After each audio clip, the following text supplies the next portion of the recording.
नीलग्राम नामक छोटे से गांव में तन्वी अपने पिता विजय के साथ रहती थी।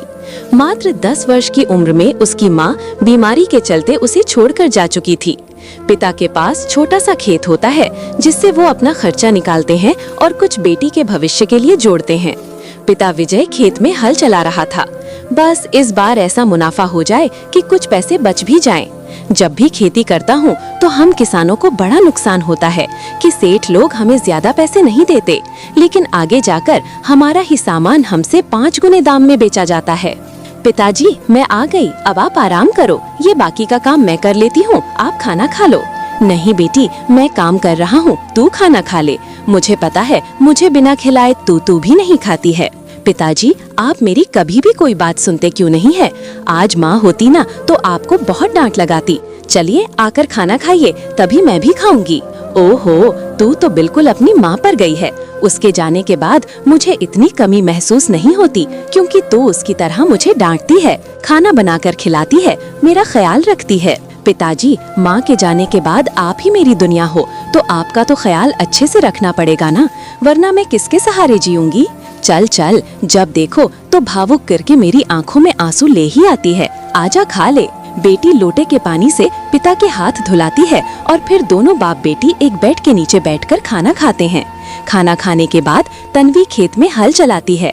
पिता की आंख लग जाती है तो कपड़े से हवा भी करती है और अचानक ही कौवे की आवाज से विजय की आंखें खुल जाती हैं। हे भगवान, मेरी तो आंख लग गई और तू मेरी सेवा कर रही है। जा घर बन जा, धूप हो रही है, मैं काम करता हूँ। पिताजी, इसकी कोई आवश्यकता नहीं है। आपके सोते सोते मैंने सारा बचा हुआ काम कर लिया। बीज बोने के लिए मिट्टी नरम और बारीक हो चुकी है। हे भगवान, तू तो मेरी कभी सुनती ही नहीं है, सारा काम खुद ही कर लेती है। समझदार जो है वो तो पिताजी मैं हूँ। अब काम खत्म हो गया, आप भी मेरे साथ घर चलिए। तब दोनों बाप बेटी घर पहुँच जाते हैं। ऐसे ही 3-4 महीने गुजर जाते हैं। बाप बेटी एक साथ खेत में मेहनत करते हैं और फिर उनकी हरी सब्जियां उग जाती हैं, जिसके बाद वो बेच देते हैं। ऐसे ही कार्तिक मास में सभी औरतें करवा चौथ मनाने के लिए करवा और सुहागन का सामान खरीदती हैं। ये सब देखकर तन्वी के मन में विचित्र बातें घूमती हैं। ये कौन सा त्योहार है जिसके लिए ऐसा बाजार लगा है? ये त्योहार ना मैं देखूंगी, ये सब कैसे मनाते हैं? अगले दिन तन्वी गांव की उन औरतों के पास पहुंच जाती है जो गोल घेरे में बैठकर करवा चौथ की कथा सुनने वाली होती है। उनके हाथों में मेहंदी लगी होती है और गीत खत्म करती हैं।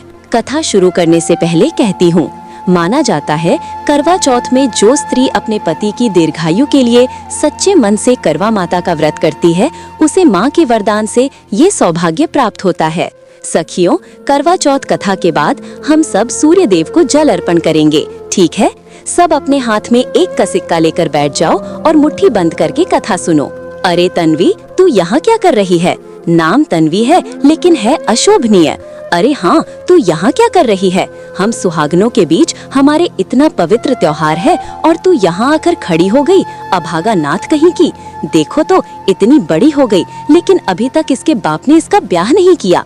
लगता है इसके नसीब में पति नहीं है, तो फिर इसका साया भी इस करवा चौथ पर नहीं पड़ना चाहिए। वही तो, ऐ तन्वी, जा यहाँ से, हमें पूजा करने दे।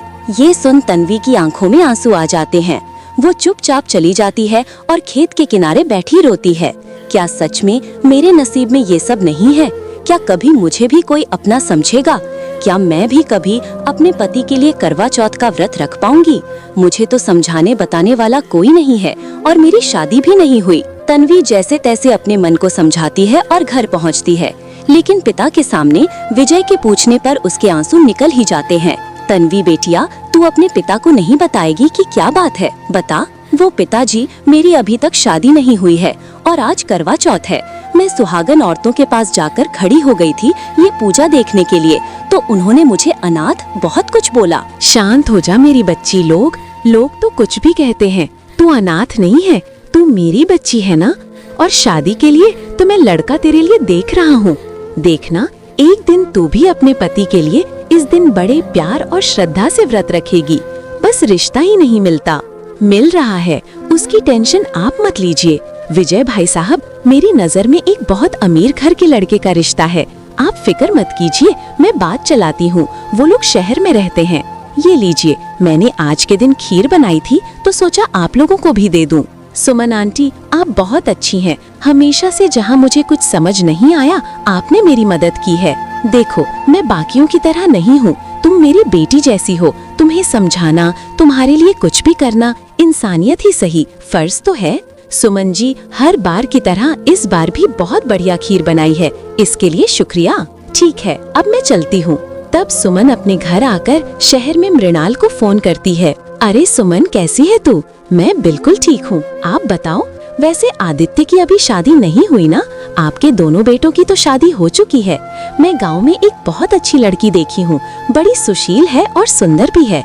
अगर आदित्य आपको तन्वी के लिए ठीक लगता है तो अच्छा रहता है। उसके पिताजी को उसकी शादी की चिंता होती रहती है। अरे सुमन, तुमने बिल्कुल सही वक्त पर मुझे फोन किया है। मैं तो खुद आदित्य के लिए लड़की ढूंढ रही हूँ। अब शहर की बहू नहीं लाना चाहती, क्योंकि मैंने 2 को देख लिया। मुझे भी कोई संस्कारी सुशील गांव से चाहिए, लेकिन शादी 6 महीने बाद ही हो पाएगी, क्योंकि आदित्य जरूरी काम से विदेश गया है। हाँ हाँ, कोई बात नहीं, रोका कर लेते, शादी 6 महीने बाद सही। ठीक है, तो फिर मैं 2 हफ्ते बाद गांव आऊंगी। लेकिन वो लड़की कहाँ रहती है? वो लड़की मेरे घर के सामने ही रहती, बहुत अच्छी है। ठीक है, मैं तुझसे बाद में बात करती हूँ। क्या बात है माँ जी, आप मेरी देवरानी लाने की तैयारी में है? कान बड़े तेज है तुम्हारी बहू। हाँ, देवरानी लाने वाली हूँ। माँ जी, आप कैसी देवरानी लाने वाली हो? जरा हमें भी तो बताओ, फोटो तो दिखाओ। अरे अभी तो बस मैंने बात छेड़ी है, मैंने खुद ने फोटो नहीं देखी। पहले पसंद कर लूंगी, जब आगे तुम्हें कुछ बताऊंगी। वैसे भी आदित्य यहाँ पर नहीं है, तो तुम दोनों शांत ही रहो, शादी होने में बहुत टाइम है। हाँ भाभी, आप तो जानती हो ना, भैया 6 महीने बाद ही इंडिया लौटेंगे। लंदन में बहुत सारा काम होता है उन्हें, और वो मेरे लिए माँ की फेवरेट चॉकलेट भी लेंगे। हाँ हाँ, अच्छी बात है, तुम ही खाना वो चॉकलेट। मेरा कभी उनके साथ आउट ऑफ इंडिया का ट्रिप प्लान हुआ तो मैं खुद अपने शौक पूरे कर लूंगी। लंच करने के बाद मृणाल तनिष्का को लेकर शॉपिंग करने चली जाती है, जहां लाल साड़ी, लाल चुनरी, शगुन का सामान, 16 श्रृंगार का सामान खरीदती है।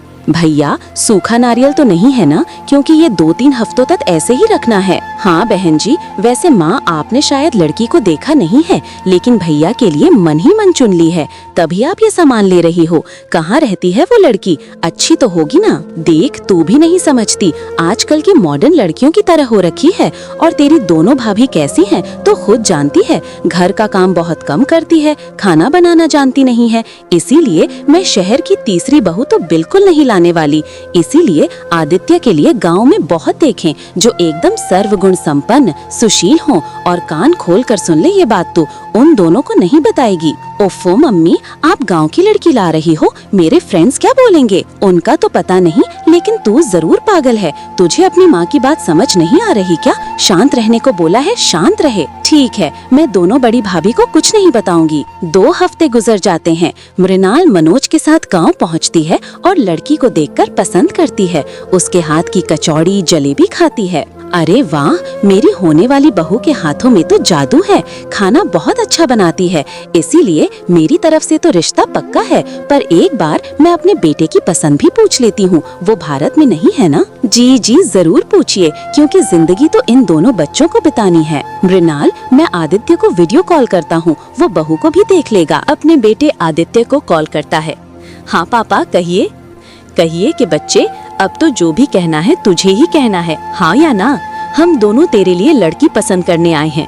हमें लड़की बहुत सुंदर और सुशील लगी, खाना भी बढ़िया बनाती है। एक बार तू सामने से देख ले, भले ही शादी 6 महीने बाद यहाँ आकर करना। अरे मम्मी पापा, वीडियो कॉल पर ही चालू हो गए, वीडियो कॉल पर ही रिश्ता पक्का करवाओगे? अरे मेरा बस चले तो मैं तुम दोनों की ऑनलाइन शादी करवा दूं, पर फिर भी मन मारा हुआ है। ये देख। आदित्य जी नमस्ते, मैं तन्वी हूँ। जी हेलो, दरअसल मुझे नहीं पता, मम्मी पापा ने एकदम से फोन कर दिया। वैसे आपको मैं पसंद हूँ? जी पसंद है, तो मैं भी अपने माता पिता की पसंद को इनकार कैसे कर सकता हूँ? मुझे भी आप पसंद हो। अरे वाह, मुंह मीठा कीजिए। बधाई हो संधि समझन जी, बधाई हो। बधाई आपको भी समधिन जी। ठीक है बेटा, अब जब तू आएगा तभी शादी होगी। रोका कर दिया आज हमने। बहुत बहुत मुबारक हो आप दोनों को, दोनों बच्चों का रिश्ता जुड़ गया। शुक्रिया सुमन जी, आपने हमें समधी जी से मिलवाया है। दामाद जी भी बहुत अच्छे हैं। इस तरह सब बातें करते हैं। मृणाल शगुन का 16 श्रृंगार का सामान और चुनरी तन्वी को दे देती है। धीरे धीरे समय गुजरता है। कभी कभी सुमन पड़ोसन के फोन से आदित्य से बात कर लिया करती थी। दोनों को अब एक दूसरे से अनजाना सा महसूस नहीं होता था। 6 महीने बीतते आदित्य भारत आ जाता है और तन्वी के साथ धूमधाम से शादी कर उसे अपने घर में लेकर आता है। गृह प्रवेश में तन्वी पाँव में आलता लगाए थाल में दिया अंदर आती है। तब दोनों जेठानियाँ, ये क्या माँ जी, आप गाँव की देसी छोरी को ले आए, हमारे स्टैंडर्ड की लाने में क्या जा रहा था आपका? हाँ माँ जी बताइए ना, हमने पूरी शादी में चै इसीलिए नहीं की क्योंकि हमें आपके टेस्ट पर भरोसा था, लेकिन आप हमारे जैसी देवरानी नहीं लाई। वही तो बहू, आपका स्वभाव देखो, मैं आप सबको एक बराबर मानती हूँ, इसीलिए सोचा क्यों ना इस घर में गांव की बहू ले आएं, देखते हैं कैसी है। मुझे तो बहुत अच्छी लगी। माँ जी, घर का मंदिर कहाँ है? मुझे वहाँ दिया जलाना है। ओहो, मैडम की बोली भी गांव के गवार जैसी है। ठीक है, दिखने में तो बाकी मैं ज्यादा चिपकूंगी नहीं इनसे। तुम इन दोनों की बात मत सुनो। अब से तुम मेरी बहू नहीं, इस घर की बेटी जैसी हो। कोई भी बात हो तुम मुझसे कह देना। आओ, तुम्हें मंदिर ले चलूं। मृणाल तन्वी को पूजा घर की तरफ ले जाती है, जहाँ वो दिया जलाकर मंदिर में रख देती है। दोनों जेठानियाँ कुछ चिढ़न होती है, बाकी सभी अपने अपने कमरे में आराम करते हैं। तन्वी, सही मायने में हम आज एक दूसरे के सामने अकेले में बात करेंगे। तुम्हें कैसा महसूस हो रहा है? आदित्य जी, कुछ बहुत अच्छा और अजीब और थोड़ा घबराहट जैसा है। मुझे भी ऐसा ही हो रहा है। लगता है शादी होने के बाद सबको ही ऐसा महसूस हो। तुम्हें कोई भी चीज चाहिए हो तो मुझे बता देना। जी जरूर। तब दोनों खूब बातचीत करके सो जाते हैं। अगले दिन बहू अपनी पहली रसोई में आदित्य का पसंदीदा लिट्टी चोखा और मीठे में मूंग दाल हलवा, पूरी, कचौड़ी, दाल मखनी, चावल इत्यादि बनाकर डाइनिंग टेबल पर सजा देती हैं। अरे वाह तन्वी, तुमने अपनी पहली ही रसोई में इतना कुछ बनाया है कि हम कहाँ से शुरू करें, कहाँ खत्म, समझ ही नहीं आ रहा। मैं तो सबसे पहले दाल मखनी चावल खाऊंगा और मैं लिट्टी चोखा। आहा बहू, ये लोग तो देखते रह गए। मैंने तो थोड़ा थोड़ा चख भी लिया। सब कुछ बहुत फर्स्ट क्लास बनाया। इतना अच्छा खाना पता नहीं कि लास्ट मैंने कब खाया था। देख रही है ना मायरा तू, कैसे माँ जी इनडायरेक्ट हमें चमका रही है। हाँ दीदी, देख रही हूँ। माँ जी के नाटक अब चालू हो जाएंगे। वो रोज अच्छा बनाएगी और हम रोज सुनेंगे। कोई बात नहीं, हम थोड़े दिन में इसकी क्लास लेंगे। दिन गुजरते हैं। निशा और मायरा जानबूझकर तन्वी को घर का ज्यादा काम करवाकर परेशान करवाते हैं। ऐसे ही 2 महीने गुजर जाते हैं। एक दिन नंद की सहेली घर पर आती है। तब तन्वी कोल्ड ड्रिंक सर्व करने जा रही थी। रुको भाभी, आपकी जरूरत नहीं है, आप बस खाना बना दो, मैं अपनी फ्रेंड को खुद परोस दूंगी। ठीक है, जैसी तुम्हारी मर्जी। मैं समझ सकती हूँ, तुम्हें अजीब लग रहा होगा गांव की भाभी को शहर की लड़कियों से मिलवाने में। कोई बात नहीं। तब तनिष्का खुद कोल्ड ड्रिंक स्नैक्स ले जाती है। वहीं तन्वी रसोई में चीज कॉर्न सैंडविच तैयार करके तनिष्का को दे देती है। तनिष्का अपने दोस्तों को खिलाती है, जिसे खाकर वो खुश हो जाती है। अरे ये किसने बनाया तनिष्का, बताना, तेरी नई वाली भाभी ने? हाँ, उन्होंने ये बनाया है। अरे तो तू मिलवाती क्यों नहीं है हमसे? अगर वो गांव की है तो ये मत सोच, हमें कोई आपत्ति नहीं है। हम इतने भी विदेशी नहीं बने, देसी स्वाद को ना पहचान पाएं। मुझे लगा तुम समझ नहीं पाओगी, लेकिन मैं अपनी भाभी को अभी बुलाती हूँ। तन्वी भाभी आ जाइए। तब तन्वी बाहर आती है। तनिष्का की सहेलियां तन्वी से मिलकर बहुत खुश होती हैं और उनके बने खाने की तारीफ करती हैं, जिससे तनिष्का को भी खुशी मिलती है और वो अपने गांव की भाभी को अपना लेती हैं, जिससे उनका रिश्ता भी मजबूत हो जाता है और नई बहू से घर में सब खुश रहते हैं, सिवाय जेठानी को छोड़कर। और फिर 4 महीने बाद करवा चौथ आता है। 2 दिन पहले सास, अरे बहू, मैं तो तुझे बताना ही भूल गई, परसों करवा चौथ है, तो मैं तेरी इस अमीर ससुराल में पहले करवा चौथ बनाऊंगी। तुझे पार्लर ले जाऊंगी, तेरे हाथ पैरों में मेहंदी लगवाऊंगी, दुल्हन की तरह तो दोबारा तैयार होगी और मेरे बेटे के लिए व्रत रखेगी। ये सब सुनते ही तन्वी की आंखों में आंसू आ जाते हैं। जब मृणाल कारण पूछती है तो तन्वी शादी से पहले हुआ सब कुछ बताती है। अरे पगली, अब तो तेरी सास माँ दोनों है ना, तू चिंता क्यों करती है?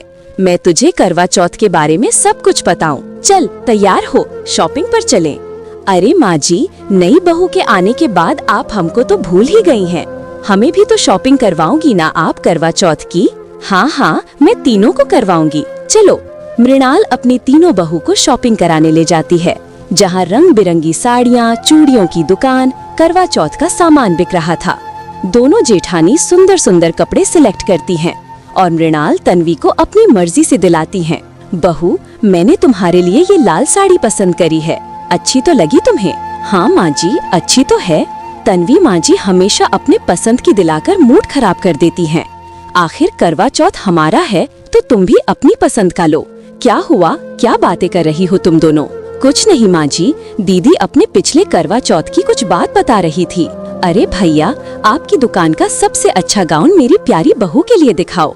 मायरा, निशा, तुम्हें गाउन देखना है? नहीं माँ जी, हम दोनों ने अपनी अपनी पसंद का लहंगा ले लिया है। मायरा और निशा लाख तन्वी को भड़काने की कोशिश करती हैं, लेकिन चाल कामयाब नहीं होती और तन्वी अपनी सास की पसंद के ही कपड़े खरीदती है। और फिर मृणाल उसे लाल हरी चूड़ियाँ और श्रृंगार का सामान भी दिलाती है। बहुत शॉपिंग हो गई। निशा, मायरा, तुम दोनों शॉपिंग बैग्स लेकर घर चलो, मैं तन्वी को घर ले आऊंगी। पर माँ जी, आप लोग कहाँ जा रहे हो? अरे, उसका पहला करवा चौथ है, उसे पार्लर भी तो ले जाना है। अब गांव में तो ये सब चीज थी नहीं ना। हाँ हाँ, ले जाइए माँ जी, इसे हमसे ज्यादा सुंदर लगने के लिए इन सब चीजों की जरूरत तो पड़ेगी, लेकिन तब भी हम ही अच्छे लगेंगे। निशा और मायरा शॉपिंग बैग्स लेकर घर चले जाते हैं और मृणाल टैक्सी करके तन्वी को महंगे स्पा ले जाती है, जहाँ उसके बालों से लेकर पैर के नाखून तक का सारा ट्रीटमेंट होता है। उसका हेयर स्टाइल बदल जाता है, फेशियल होता है, मैनिक्योर पेडिक्योर से चमक जाती है। खुद का बदला रूप देखकर तन्वी की आंखों में आंसू आ जाते हैं और सास को गले लगा लेती है। माँ जी, आप बहुत अच्छी। मैं सोच भी नहीं सकती थी ससुराल आने के बाद मुझे इतनी सुख सुविधा मिलेगी, कोई प्यार करने वाली माँ मिलेगी। मेरी प्यारी बहू का पहला करवा चौथ है, ऐसे ही फीका फीका सब कुछ थोड़ी होने दूंगी। और मैंने कितनी बार बोला है, अब से मैं तेरी माँ का भी कर्तव्य निभाऊंगी।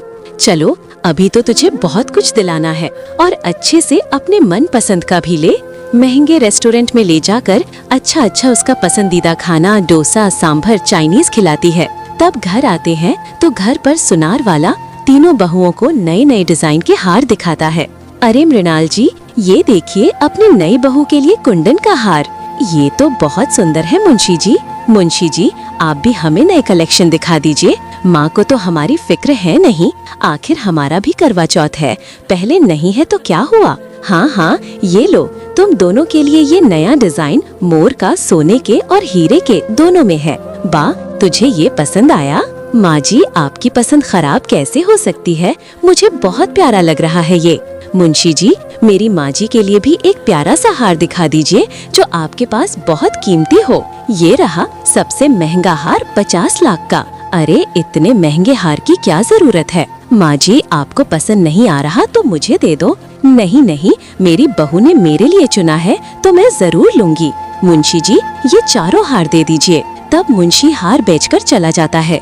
तन्वी अपने कमरे में हार रखना चाहती है कि निशा हाथ मोड़कर, आ जेठानी जी, मुझे बहुत दर्द हो रहा है, आप मेरा हाथ छोड़ दीजिए। अरे अरे सॉरी, सुबह रुकने के लिए मैंने तुम्हारा हाथ पकड़ लिया, वो मैं कह रही थी। करते करते शाम हो गई, अब रात के डिनर की तैयारी कर लो। वैसे भी तुम्हारे हाथ का खाना तो सबको पसंद है, मेरे लिए कॉफी बनाकर कमरे में ले आना। ठीक है जेठानी जी। कृति ये सब देख लेती है लेकिन शांत हो जाती है। रात को सभी लोग तन्वी के बने खाने का लुत्फ उठा रहे थे। वाह बहू, ये पनीर कोफ्ता तो बहुत अच्छा बनाया है। हाँ, मुझे तो ये वेज बिरयानी बहुत ही अच्छी लग रही है, ऐसी तो बाहर होटल में भी नहीं मिलती है। वही तो भैया, आखिर बीवी किसकी है। खाना खाने के बाद सब सो जाते हैं। अगले दिन सास घर पर मेहंदी वाली को बुलाती है, जो उसके और उसकी तीनों बहू के हाथ पर मेहंदी लगाती है। और करवा चौथ के दिन सुबह 4 बजे मृणाल अपनी तीनों बहू को सरगी देती है, पर तन्वी के लिए वो खास होता है। सरगी की थाली में फल, मिठाई और खीर थी। लोग गांव की मैडम आ गई हैं, पता भी है सरगी क्या होती है, जो सास अपनी बहू को देती है। करवा चौथ का व्रत बहुत मुश्किल होता है, नहीं रखा जा रहा है तो अभी बता दो, लेकिन कोई अपशगुन मत करना। दीदी, आप ऐसा क्यों बोल रही हो? मैं अपने पति के लिए पूरी श्रद्धा से व्रत रखूंगी। मैं जानती थी तू ये करवा चौथ का व्रत जरूर करेगी और बहुत अच्छे से अपना पहला करवा चौथ संपूर्ण करेगी। अभी तुम ये सब खा लो, उसके बाद कुछ नहीं खा सकते, ना पानी ना एक अन्न ग्रहण कर सकते। तीनों बहू सरगी खा लेती हैं। नहाने धोने के बाद 2 बजे मृणाल बहू को पार्लर ले जाती है, जहां उसे सुंदर सा तैयार करवाकर घर ले आती है और 4 बजे सुहागन औरतों के साथ करवा चौथ की कथा में शामिल होती है, जहां दोनों जेठानी अभी लहंगा पहनकर इतरा रही थी। वैसे कीर्ति आंटी, हम दोनों अच्छे तो लग रहे हैं ना? हम दोनों से अच्छा तो यहाँ कोई मुश्किल ही लग रहा है। और देखो हमारे करवा चौथ का लहंगा कितना सुंदर है। रात को तो हम दूसरी ड्रेस पहनेंगी, लेकिन कुछ भी बोलो, सुहागन तो लाल साड़ी में सुहाग के सामान के साथ ही अच्छी लगती है। जरा अपनी देवरानी को देखो, गजरे में कितनी प्यारी लग रही है और गले का हार भी सुंदर है, चेहरा दमक रहा है, मेहंदी खिली खिली है। ये तो होगा ही, आखिर मेरी बहू ने मेरे बेटे के नाम की मेहंदी जो लगाई है और उसका पहला करवा चौथ है, तो चमकना तो बनता है। बहू घबरा मत, कथा शुरू करते हैं। कहते हैं जो सुहागन सच्चे मन से व्रत करती है उसका पति लंबी उम्र पाता है। हे करवा माता, मुझे और आदित्य जी को हमेशा साथ रखना। सभी अपने पति की दीर्घायु की संकल्पना कर लो तो सूर्य देव को जल चढ़ा दो। कथा पूरी हो गई। हम मायरा, तुझे नहीं लगता इस गांव की गवार को ज्यादा ही भाव मिल रहा है? पहला करवा चौथ पर, वो भी अमीर ससुराल में। किसी गरीब घर में होती ना ये, तो फटी साड़ी पहनकर करवा चौथ मना रही होती। हाँ निशा दीदी, ये लड़की सारी लाइमलाइट ले गई, लेकिन अभी भी हमारे पास आधा दिन है, उसका करवा चौथ खराब करवा कर रहेंगे। सभी औरतें सूर्य देव को अर्घ्य देती हैं।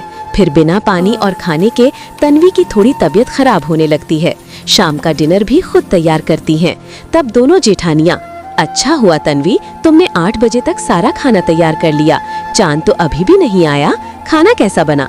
चक्कर तो देख लिया ना दीदी? अगर मैं चख लूंगी तो करवा चौथ का व्रत नहीं खराब हो जाएगा। अरे मैं तो भूल गई, आज करवा चौथ का खाना बन रहा है। वैसे तुमने कुछ झूठा तो नहीं किया ना? तुम्हें पता है जो अपनी पहली करवा चौथ जैसे मनाता है वो हमेशा वैसे ही मनाता है, मतलब से चाय पानी या कुछ खिला पिला दे। पहले करवा चौथ में तो तुम वैसे रख पाओगी। देखो तुम्हारी हालत ठीक नहीं है, माथे पर पसीना आ रहा है। तुम्हारे लिए जूस मंगवाया है, चलो कमरे में पी लो। हाँ तन्वी, मैं लेकर आई हूँ, किसी को पता नहीं चलेगा। माँ जी को बताने की जरूरत नहीं है। क्या सच में दीदी ऐसा होता है? अरे हाँ, शहरों में ये सब होता है, गांव में बहुत कठिन रिवाज होते हैं, इसीलिए तुम उधर का मत मानो। ठीक है दीदी। तन्वी गिलास का जूस पीने ही वाली होती है कि सास आवाज लेकर बुला देती है, तात तेरे किसने तो पिया ही नहीं। कोई बात नहीं, आकर पी लेगी, जब तक हम अपने पति के आने से पहले तैयार हो जाते हैं। निशा मायरा तैयार होने चली जाती हैं। वहीं ये सब कृति देखकर जूस खिड़की से बाहर फेंककर वहां रख देती है। इतने में तन्वी भी तैयार होकर छत पर पहुंचती है। सभी चांद का इंतजार कर रहे होते हैं। वहीं निशा मायरा खाली जूस का गिलास देकर ऊपर आती हैं। बहू, तेरा पहला करवा चौथ है, एक गाना तो गा दे जिससे तुझे और हमें ये पल याद रहे। हाँ तन्वी, मेरे लिए इतना कर दो। जी कोशिश करती हूँ। हाथों में पूजा की थाली आई, रात सुहागों वाली हो, चांद को देखूं हाथ में जोड़ूं, करवा चौथ का व्रत में तोड़ूं, तेरे हाथ से पीकर पानी, दासी से बन जाऊं रानी। बंद करो अपना पहला करवा चौथ का व्रत करने का ढोंग माँ जी, ये लड़की पी कर बैठी है, इसे इतना नहीं हुआ कि देवर जी की लंबी आयु के लिए व्रत रख ले। हाँ माँ जी, ये देखो खाली जूस का ग्लास इसके कमरे से उठा कर लाई हूँ। इतनी बड़ी रस्म को मजाक बना दिया इसने। और करिए भरोसा, सास ससुर और आदित्य सब चौंक जाते हैं। तन्वी, क्या ये सच है? अगर आपके दिल में शक है तो कुछ नहीं कहूँगी, लेकिन मेरा प्यार और मेरी श्रद्धा सच्ची है। ओहो, अभी तो सती सावित्री के कैरेक्टर से बाहर नहीं आई है ये। बाहू, मैंने तुझे इतना प्यार किया, तेरा पहला करवा चौथ मनाने के लिए कितना कुछ किया, और तू मेरे बेटे के लिए एक करवा चौथ का व्रत भी नहीं रख पाई। ये कहकर मृणाल तन्वी पर हाथ उठाने वाली होती है कि कृति सामने से आकर मृणाल को वीडियो दिखा देती है जिसमें दोनों जेठानी उसे जूस पिलाने के लिए फोर्स करती हैं। अब तो माँ सारा सच आपके सामने है ना? इन दोनों भाभी को मैंने पहले भी देखा था, उनका व्रत खराब करवाने के लिए वो ऐसा कुछ कर रही थी। मम्मा जी, हम झूठ नहीं बोल रहे हैं, ये जूस का ग्लास इसने ही खाली किया है। जूस का ग्लास खाली भाभी मैंने किया है ताकि आप लोगों को लगे तन्वी भाभी ने जूस पी लिया, लेकिन मैंने खिड़की से बाहर फेंक दिया था। तन्वी भाभी ने पूरे सच्चे मन से आदित्य भैया के लिए अपना पहला करवा चौथ का व्रत रखा है। आपको भी उन पर ट्रस्ट नहीं है क्या? और माँ, आप तो अपनी जान छिड़कती हैं भाभी पर। मुझसे गलती हो गई बहू, मुझे माफ कर दे। मैं इन दोनों के चक्कर में आ गई। मैं जानता था हमारी बहू ऐसा कर ही नहीं सकती। आई एम सॉरी तन्वी, पता नहीं कैसे बात सुनकर भूल गया कि मेरी तन्वी बहुत अच्छी है। दिल तो आ रहा है तुम दोनों के गाल पर एक एक हाथ रखूं और इस घर से निकाल दूं। माँ जी, हमें माफ कर दीजिए, हमसे गलती हो गई। हमें ये पसंद नहीं है, इसीलिए बस इसे फंसाने के लिए ऐसा किया। हाँ माँ जी, घर से मत निकालिए, हमें अपनी गलती का पछतावा है। तुम दोनों के कर्म ही ऐसे हैं, तभी तो हम दोनों के भाई का आज प्रमोशन होते होते किसी और को मिल गया, वरना आज तुम्हारे लिए करवा चौथ का गिफ्ट जरूर लाते। मतलब आप हमारे लिए कुछ भी नहीं लाए। अब चुपचाप करवा चौथ का व्रत पूरा करो। लो, चांद आ गया है, हमारे कर्मों का फल मिल गया हमें। बहू, अच्छे कर्म करोगे तो मेरे बच्चों का भी अच्छा होगा और इस घर का भी। जी पापा जी। इस तरह चांद आने पर तीनों बहू छलनी से चांद को देखती हैं। चांद की आरती उतारने के बाद अपने पति की आरती उतारकर छलनी से देखती हैं और फिर चंद्रमा को अर्घ देकर अपने पति के हाथ से पानी पीती हैं। आदित्य तन्वी को मिठाई खिलाता है और उसे गिफ्ट में सोने की चूड़ी देता है। वाह आदित्य जी, ये तो बहुत सुंदर है, इसकी क्या जरूरत थी। ये हमारा पहला करवा चौथ है और तुम्हारे आने से मेरा प्रमोशन हो गया। तभी मैंने सोच लिया था कि तुम्हें मैं ये गिफ्ट करूँगा। भगवान तुम दोनों की जोड़ी हमेशा ऐसे ही बनाए रखें। माँ जी, हमें माफ कर दीजिए। इस तरह सास भी अपना करवा चौथ का व्रत पति के हाथ से खोलती है और तीनों बहू बेटे उसका आशीर्वाद लेते हैं और आखिर में सब एक साथ प्यार से बैठकर खाना खाकर नई यादें बनाते हैं। दोस्तों, करवा चौथ सिर्फ सुहाग का त्योहार नहीं, ये भरोसे, रिश्ते और औरतों के सम्मान का भी दिन होता है। आपको ये कहानी कैसी लगी, हमें कमेंट करके जरूर बताएं।